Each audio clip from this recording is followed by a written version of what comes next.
Welcome. Today we're joined by Steve Emecz, author of The Happy Life Story, special advisor for the World Food Program, founder of Emecz Publishing, which brings the best in new Sherlock Holmes novels, biographies, graphic novels, and short stories, making them the largest catalog of Sherlock Holmes books in the world. Steve is a supporter of Undershaw School, a school for children with learning disabilities based in the former home of the creator of Sherlock Holmes, Sir Arthur Conan Doyle. Happy Life, which has saved the lives of over 800 abandoned babies in the last 2 decades. The project has expanded to include a school and pediatric hospital as well. iHeart, which brings a new approach to resilience and mental health for youth, and the American Cancer Society. Steve, welcome, and thank you so much for your time. Thank you, Chris. And that's a really great introduction, covering a load of different things. It's almost like a précis of my CV. I'll have to look back on that recording. It's a nice summary. Steve, I want to dive into this with you. Let's talk Sherlock Holmes. Yeah, we've been publishing Sherlock Holmes books since 2008. And it all started with a book from a wonderful historian called Alistair Duncan. And he brought us a book called Eliminate the Impossible. And I loved the title for a start. It's a great title for a book. And it was a review of all of the stories of Sir Arthur Conan Doyle, the 56 short stories and the 4 novellas. And it is the first version that really looked at the stories not through rose-tinted spectacles, but with a frank review of the quality of the stories. It also covered the major adaptations that had happened until the time, and again was pretty frank and honest. And Alistair warned us that it could be quite a controversial book, and in the end, it turned out to be not too bad in terms of controversy, because people read it and then said, "Well, I really wanted to not like this book, but actually this guy's got a point." So it actually went down very well with fans. And that started us down the road on a bunch of non-fiction Sherlock Holmes books. And then lo and behold, within about 12 months, the Robert Downey Jr. movie was released and the floodgates opened. And we find ourselves 15 years later with over 500 books. So why was that book kind of centered around controversy? Why was the expectation that people may or may not enjoy it, and then surprisingly everyone did? What is it that they wanted to hate about him? Well, because he made it very clear that that some of Conan Doyle's writing wasn't very good, and I think people, the Sherlock Holmes fans of the time. And I tend to look at Sherlock Holmes fans on 3 levels. So you have your regular Sherlock Holmes fan who might watch a movie, watch a TV series. They're Sherlockians, right? So they're Sherlockians. And then the next level up, you have the people who would point out the sort of thing that, you wouldn't call Sherlock anyway, because this is the Victorian era. So you'd be using surnames. So you'd be calling him Holmes. So the next group of people are the Holmesians.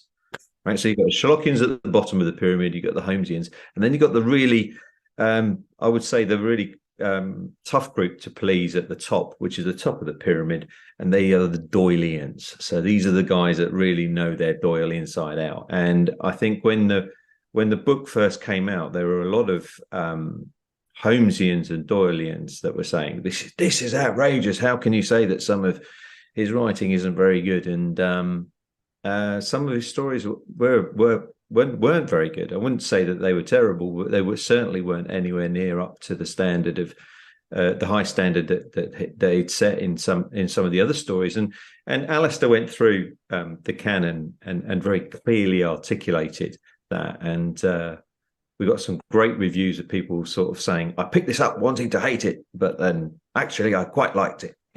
Kind of response. So that started us off down the road, and we've done many books since that look at Doyle, including 3 biographies of Doyle by Alistair, 2 nominated for the Sherlock Holmes Book of the Year, which is the Howlett Award from the Sherlock Holmes Society of London, and one of them which won it, which was the Norwood author. So what's interesting now is that we just do so much more fiction than we do non-fiction. I would say it's probably 95% of what we published is the fiction that you mentioned, short stories and novellas and novels.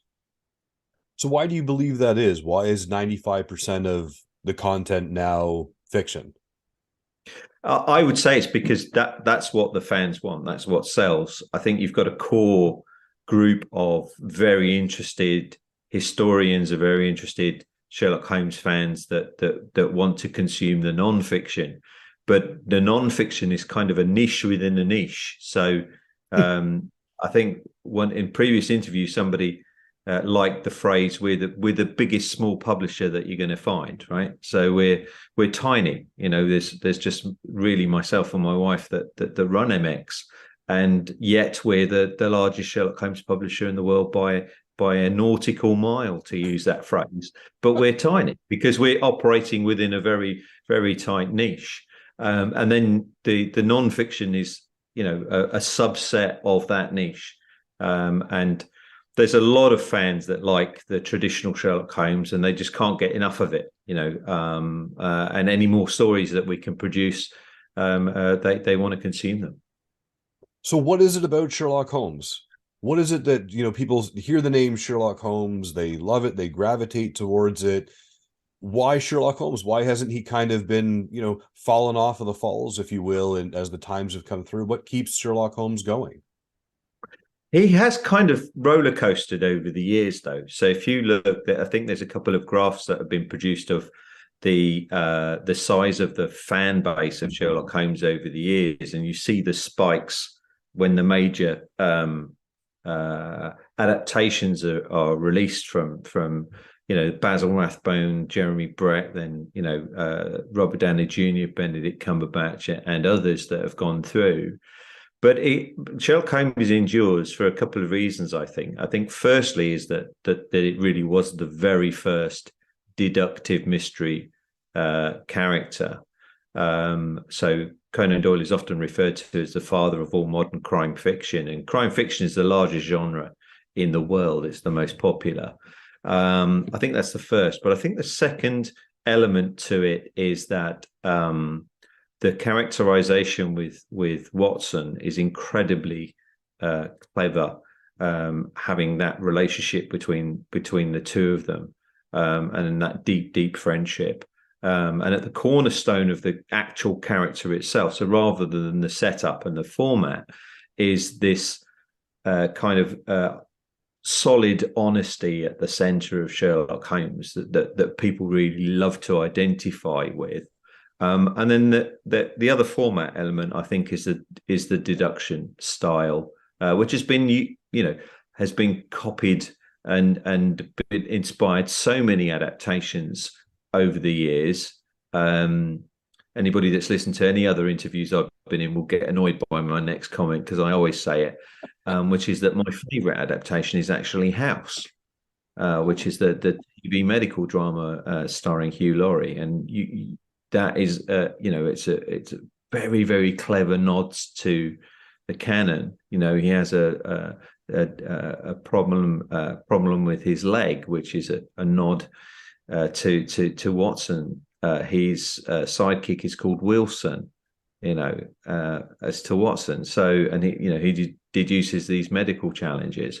Holmes, I think, will go on, forever. It will endure. It's the one character in history that has so much to it, but is centered in a couple of really core things. People know that he will sometimes bend the rules, but ultimately, he's a force for good. Now, Emecz Publishing, the force for good, Sherlock Holmes, his sidekick Watson, 15 years, 500 thereabouts, if not more, Sherlock Holmes stories. Is there how do people submit them to you? How is someone going to submit their own created Sherlock Holmes book to Emecz Publishing to be part of this niche, biggest of the smallest type of phrase, as you said? I'm going to make one small correction. It's 500 books, in fact, by stories, we're into many, many thousands, because the many of the books contain multiple stories. So, in fact, at the moment, what seems to be super popular is the short story collections or the short story anthologies, and we're growing very much in audio, and the audio short story collections are by far the best selling in that format as well. But it's pretty simple. People come to our website. We have author submission guidelines on the website. We're incredibly lucky to have two incredible editors who work with us. We usually sort of say for coffee money, if you like. So we cover their Starbucks bill while they sit in various coffee shops reading and going through and editing our stories. The general submissions are worked upon by a wonderful author and editor, chap called Richard Ryan, who's based out of the US, and the Emecz Book of New Sherlock Holmes Stories, which I'm sure we'll talk quite a bit about in a moment, is edited by David Markham. And David himself has actually edited over 1,000 Sherlock Holmes stories now and written over 100. So, the volume is pretty big. People would generally follow the guidelines, which is a summary of their project, whether it's finished or not finished. We'll then go back with feedback.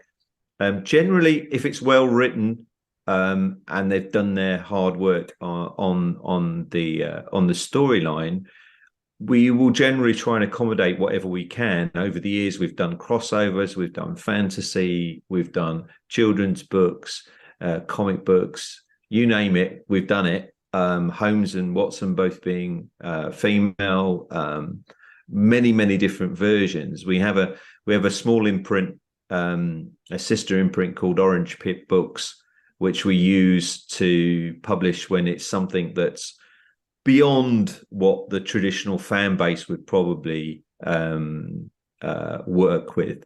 So if it's something that requires almost a little flag very early to the fans to say, look, we've put this with Orange Pip because it's going to be now read what it is, rather than just say, oh, it's a new Emecz Sherlock book, let's go, I'll pile in on that.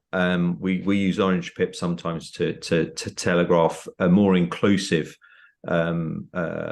way of getting slightly outside the boundaries of traditional Sherlock Holmes. So what is your connection? Why did Steve choose to pursue the niche of Sherlock Holmes? What is your connection with Sherlock? I'll be brutally honest, there wasn't really a connection with Sherlock before Alistair came knocking on the door. Prior to that, we had really focused on neurolinguistics as a completely separate area. So coaching and teaching books. We published a very, very well selling and incredibly wonderful book called Seeing Spells Achieving, which was neurolinguistic application for children with learning difficulties. Which is very, very successful and helped a load of kids with their learning challenges. When Alistair approached us with this book, it was going, oh, that sounds like a bit of fun. I'm a bit of a Sherlock fan, but I would put myself squarely in the Sherlockian category, back to the pyramid. I'm certainly not up that level at Holmesian or even anywhere near Doylean. My knowledge of the canon is nowhere near as good as most of our authors, but I'm a kind of any Sherlock is good Sherlock from that kind of school, which often doesn't sit well with the traditionalists either. They would rather not see some of the adaptations happen, but generally I think most adaptations haven't hurt the originals, so bring it on, and as much Sherlock as we can. Fantastic. Now, you had actually mentioned the new forward piece, the new Sherlock Holmes novels and graphics and things like this. What can we expect from the new era of Sherlock writers being submitted to you? Oh, it can be anything really. I've put some props here because Yeah. one of the great things of a video interview rather than audio is that, if you try in an audio interview and say, hey, we've got this wonderful Sherlock Holmes comic book, it doesn't kind of work. But so this is a great example. So this is Petr Kopl. So he's a Czech artist and comic book writer, and he won the Czech Comic Book of the Year award for Wow. his adaptation of Scandal in Bohemia, and this is the final problem, and that the graphics inside here are absolutely fantastic, and the fans absolutely love them. And I was approached by Jay Ganguly, who's the chair of the Sherlock Holmes Society of India. She's a wonderful lady who we published a few of her books as well. And she said, "Can you please translate Petr's work?" She said, because there's fans out there buying it in the Czech language, not being able to read it at all, just because the art is so great. Jeez. So people buying a comic they can't read because it just looks so fantastic. And she said, we've got to get it into English. So we've managed to get that into English, and hopefully soon it will actually be released in Chinese as well. Now that it's gone into English, it's currently with a Chinese publisher. But we have done things like The Art of Sherlock Holmes, which was a fantastic project, which was created and curated by a chap called Phil Growick, who's written 2 Sherlock Holmes novels of his own. And he came up with this amazing idea of creating these kind of wonderful coffee table books by combining an artist with a Sherlock Holmes short story and getting the artist to paint a painting or create a piece of art from the story. And this was the first bit. So this is the West Palm edition. So all artists living in and around West Palm in Florida. So there's a bunch of artists in here, and the format is that you open the book up and you get to a story, and the story will have a piece of art, but it will start with the piece of art, and it will have the amazing. So this is the great thing about publishing these days. You can publish this. This is all done print on demand. So one thing we haven't discussed yet is about the fact that part of our corporate social responsibility is that we don't print loads of books and stick them in a warehouse. Everything is done to order. The entire catalog is printed when you need it, which is a really great form of publishing. But this one here, you look at the painting, absorb the painting, read the bios of the author and the artist, and then you read the story, and then you can go back to the painting. And we ended up doing 4 of these, and quite wonderfully 56 pieces of art. And that was just luck. We didn't plan to do 56, but it just ended up being 56 pieces of art. So there can be all sorts of different formats, but what seems to be coming through very strongly in the last, I would say, 2 to 3 years is lots and lots of short story collections and lots of novels, and most in the kind of traditional format and traditional Holmes and Watson set in the Victorian period. So why do you believe they write about Sherlock Holmes and Watson? I mean, they have tons of different avenues that they could write, but people still gravitate towards creating stories for Holmes and Watson. Why do you think that still is, as opposed to just kind of seeing what's there and enjoying those stories? They're making new ones. Why do you believe people write still about Sherlock Holmes? I think it's not just about the writing of the Sherlock Holmes, but it's kind of, I would say, if we talk about audio for a moment, we have a really shockingly good sort of group of narrators narrating Sherlock Holmes stories. Often other publishers will say, oh, I'm really struggling to get narrators to do our audiobooks. And we've got dozens that are doing it. And when you speak to them, they say, oh, I've always wanted to be Sherlock. I've always wanted to narrate Sherlock Holmes and be Sherlock Holmes. And I think there's a part of that probably for a lot of the writers. They're writing Sherlock Holmes because they love the character and they want to associate with some of the values of Sherlock Holmes. I think that's probably, and many of them have grown up with one of the adaptations. So we have many authors who for whom Jeremy Brett is probably the strongest actor that's played Holmes, where authors feel like they're channeling Brett when they're writing. Okay. Now, you support a lot of different causes, as we mentioned earlier, Under Shaw, Happy Life, iHeart, and the American Cancer Society, to name a few. How can people learn more about Under Shaw School, Happy Life, iHeart? How can these people get involved and help support?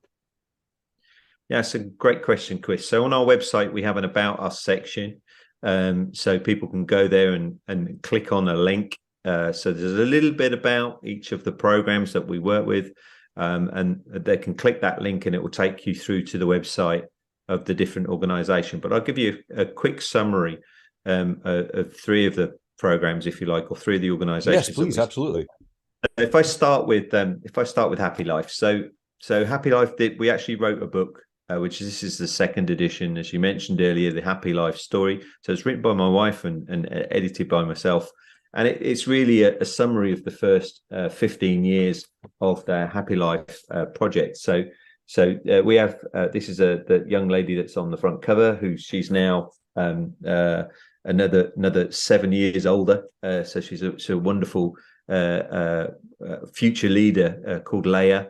And Happy Life is based in a place called Roysambu, which is a suburb of northern Nairobi in Kenya. And they rescue abandoned babies from the streets of Nairobi. So there's a lot of baby abandonment that happens in Nairobi. And they will take the child in and they will try and look for what they call a forever home for an adoption for the child. And that happens in many cases, and very successful in terms of adoptions. It might take 6 months, might take a year, might take 2 years. But for many of the children, they keep the children as long as needed. So many of the kids now who we met 11 years ago are still with the program. So they're 17, 18 years old now because they haven't been adopted. The project has grown. I mean, when we first started working with them, there was probably 50 kids in total. And now there's over 150 kids. They've built schools, hospitals, a whole bunch of other programs. When we started, we literally were volunteers. So we just, headed over to Nairobi and we would do baby feeding and play with the toddlers and things like that. And in future years, we've done some amazing projects. If you go on our website and go to our blog, you can find our Books for Trees program we did a couple of years ago, where every book you bought on the website, we would plant a tree. And we had to stop after 8 months because we planted 1,000 trees. So they didn't have any more room. So we then did a books to books program where every $5 every time somebody bought books on the website, a proportion of the book money would go to buy books for the kids as well. So that's Happy Life. Really, I owe the involvement with that squarely from my wife Sharon, because when she finished a contract in the UK, she decided to take a career break and said, right, I'm going to retrain as a teacher and I'm heading off somewhere. And she disappeared.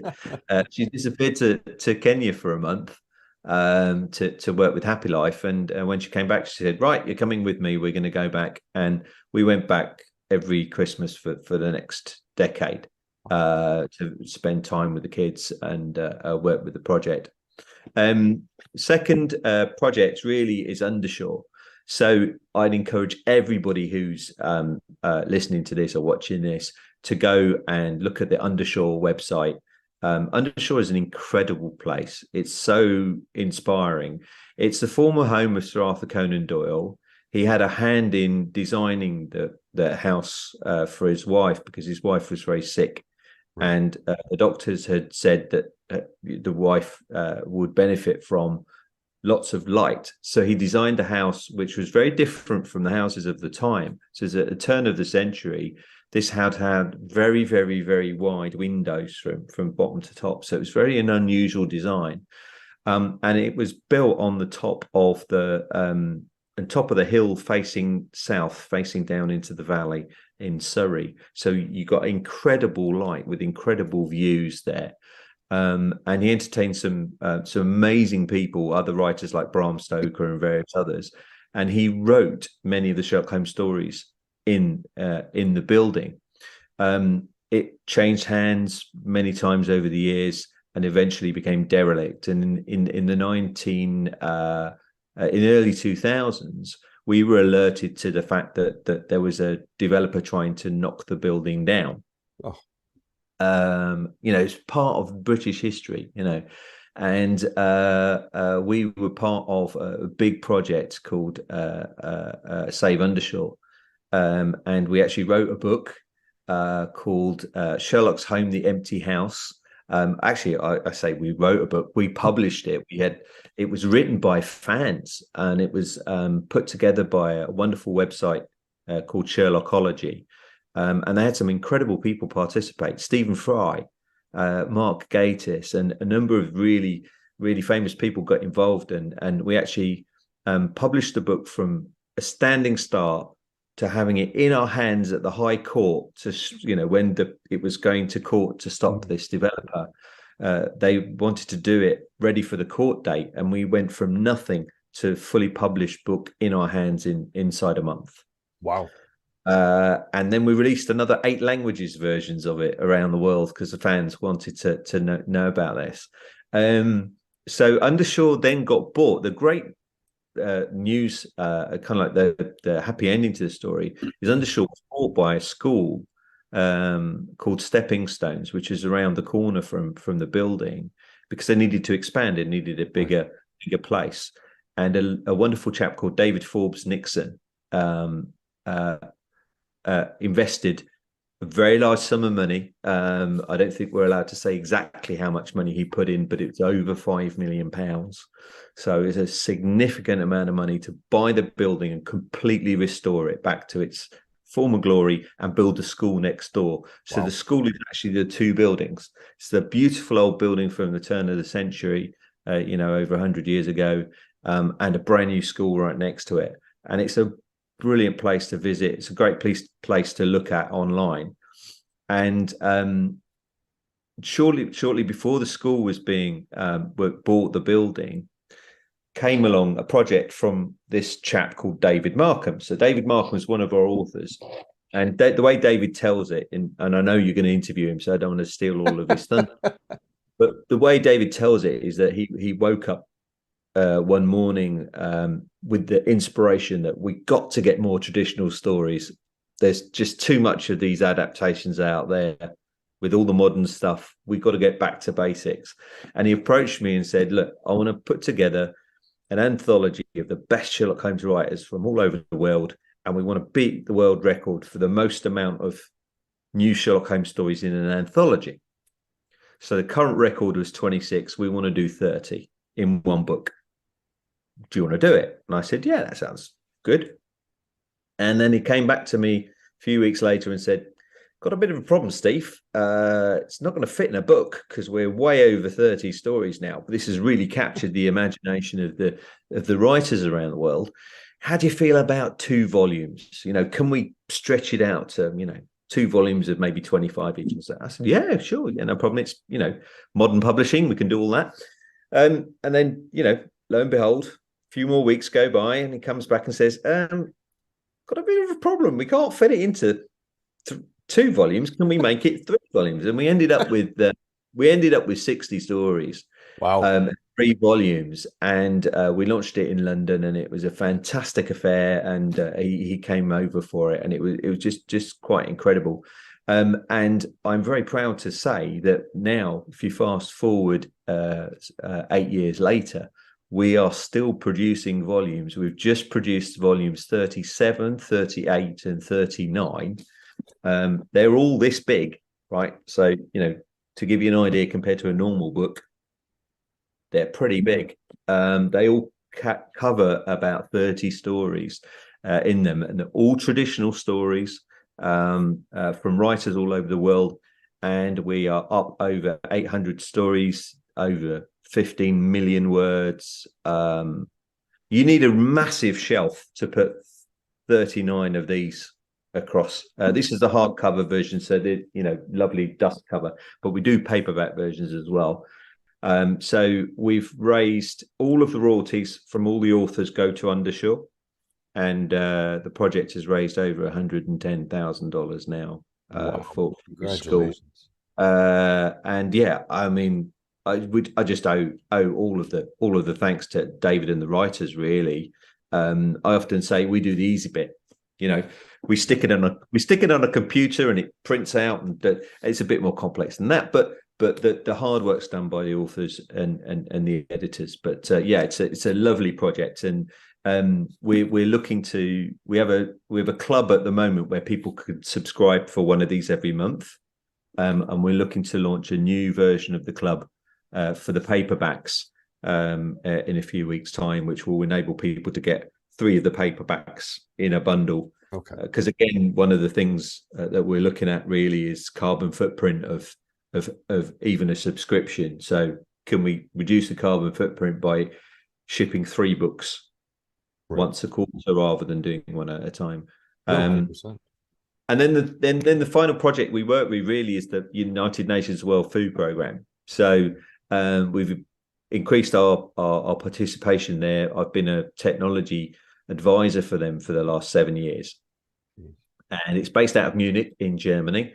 And they currently, the project within, so the accelerator, the innovation accelerator, supported about 37 million people last year in 2022. The World Food Programme itself supports a couple of 100 million people, keeps them fed every year. It's an incredible organization to work with, largest NGO in the world. Yeah, we work with them. And at the moment, every time somebody buys a book on our website, we buy a meal for somebody through the Share the Meal app. So and the website is mxpublishing.com. Yeah, mxpublishing.com. Yeah, and as I mentioned to you before, Chris, it's a really inane way we named the company. People have real struggle pronouncing my surname. So usually I say, well, just think of an M and an X, and then you're getting close. So MX. And when we had to set up the publishing company back in 2006, we couldn't think of a name, and the designer who wanted to do the logo and everything, she said, I'm thinking of like an owl's face for like as a kind of literary kind of thing. Mm-hmm. And I happened to mention this thing about MX to her, and she said, well, actually, if you overlay an M and an X on top of each other, I can create an owl's face from it. So that's how MX came about. That's really cool. I appreciate you sharing that with me. I have a question for you. I mean, we learned a lot about Sherlock's and MX, but what is something about Steve that people tend to misunderstand? That's a great question, Chris. I think people often misunderstand how hard I work. Authors I tend to respond to almost immediately, and we turn things around incredibly quickly. But people misunderstand the fact that I can't switch off. That's the source of it. People just think I'm this really hard-working person, or obsessed person, or driven person. But I'm very fortunate in that I don't really have an off switch. When I was at college and studying, my friends used to, I don't know if you remember the adverts, but there used to be an advert for Duracell batteries. Yeah. I don't know if you remember those. Yeah. They're Duracell Bunny, right? So you put the batteries in the Duracell Bunny, and all the other bunnies would stop running, and the Duracell Bunny would keep going and going. And I have slightly red hair as well, so that suited the Duracell analogy. But that's probably something that people often say, I don't understand how you can fit all this in. You have a full-time job and you run MX on top of your day job, and you do all these other things as well. How do you fit it all in? And I think people misinterpret that as something massively driven. I think for me, I have no off switch. So I wake up in the morning, right, I've got to get on with something, do something. So that's probably the misinterpretation, I think. Fair enough. And I have time for one last question for you before I let you go today, Steve, is what makes Steve Emecz smile? I think there's three or four things that make me smile. I think one of them is just a very, very light, weird one, which is the sound of birds. So we're very lucky to live somewhere where it's very, very quiet, and I wake up every morning and I can hear birds. I've got very, very sensitive hearing, so that helps. So birds make me smile. Any kind of animals in nature make me smile. So we recently saw sharks and turtles in real life. We've hiked up to a mountaintop in Uganda to see gorillas in the wild, and we've done a load of stuff all across Africa in terms of safari. So animals make me smile, but I think also the impact of books and literature on people, that makes me smile a lot. I get lovely comments back from authors and from readers, and to see somebody write a review and say, I really enjoyed this book, or it made me laugh. The fact that that Emecz is making an impact, that really makes me smile. That is absolutely amazing. I love the impact of literature. I love it all, Steve. Steve, I really appreciate your time. Everybody, this has been Coffee with Chris with Steve Emecz from emexpublishing.com. Check him out. Get involved as best as you possibly can. Please remember to smile to inspire, and have a fantastic day, everybody. Thank you. Thank you, Steve. Thanks, Chris.